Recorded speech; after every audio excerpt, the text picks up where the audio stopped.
सभी को जय मसीह की। आज का हमारा टॉपिक है प्रभु यीशु मसीह बच्चों को क्या आज्ञा देते हैं और बच्चे जब उस आज्ञा को मानते हैं तो प्रभु यीशु मसीह उनको क्या देने का प्रॉमिस करते हैं।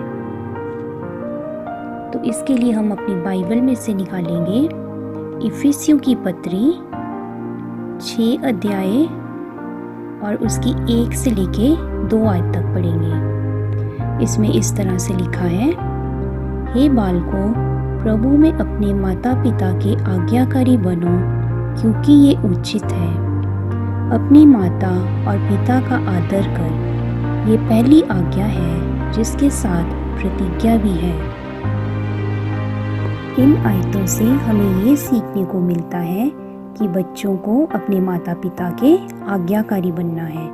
बच्चे चाहे छोटे हैं या बड़े हैं, उन सबको अपनी माता पिता का आदर करना है। जैसे कि हम सब जानते हैं कि ये प्रभु यीशु द्वारा हमें आज्ञा भी दी गई है, तो इसलिए हमें अपने माता पिता का आदर करना है।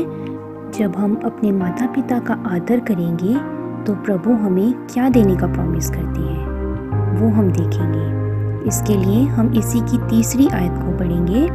इसमें लिखा है कि तेरा भला हो और तू धरती पर बहुत दिन जीवित रहे। तो जब हम अपने माता पिता का आदर करेंगे, उनके बताए हुए राह पर चलेंगे, उनकी बातों को मानेंगे, तो क्या होगा? प्रभु हमें 2 चीज़ें देंगे। एक है कि हमारा भला होगा।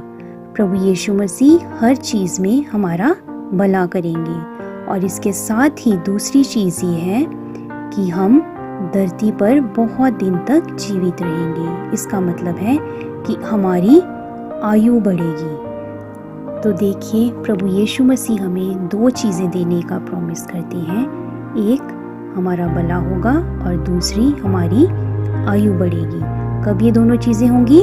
जब हम अपने माता पिता का आदर करेंगे। इसको और अच्छे से समझने के लिए हम एक और आयत निकालेंगे। कुलुसियों की पत्री 3 अध्याय और उसकी 20 आयत। इसमें इस तरह से लिखा है, हे बालकों, सब बातों में अपने अपने माता पिता की आज्ञा का पालन करो, क्योंकि प्रभु इससे प्रसन्न होता है। तो इस आयत से हमें ये सीखने को मिलता है कि हमें सब बातों में अपने माता पिता के आज्ञाकारी बनना है और उनकी आज्ञा का पालन करना है। और जब हम इस तरह से करेंगे तो प्रभु यीशु मसीह हमसे प्रसन्न होंगे। तो हमारे लिए एक ये बहुत ही खुशी की बात है कि हम प्रभु यीशु मसीह को प्रसन्न कर सकते हैं। किस तरह से? अपने माता पिता का आदर करके। जैसा कि हम सब जानते हैं कि प्रभु यीशु मसीह जब वो इस पृथ्वी पर थे तो वह भी अपने माता और पिता के आज्ञाकारी थे। वह अपने माता और पिता की आज्ञा मानते थे। इसी तरह से हमें भी अपने माता और पिता की आज्ञा को मानना है। इसलिए हम सबको अपने माता पिता के आज्ञाकारी बनना है। तो प्रभु यीशु मसीह हमारा भला करेंगे और साथ ही हमारी आयु को भी बढ़ाएंगे। और जब हम इस तरह से करेंगे तो प्रभु यीशु मसीह हमसे खुश होंगे। आज के इन वचनों के द्वारा प्रभु यीशु मसीह आप सबको आशीष दे। सभी को जय मसीह की।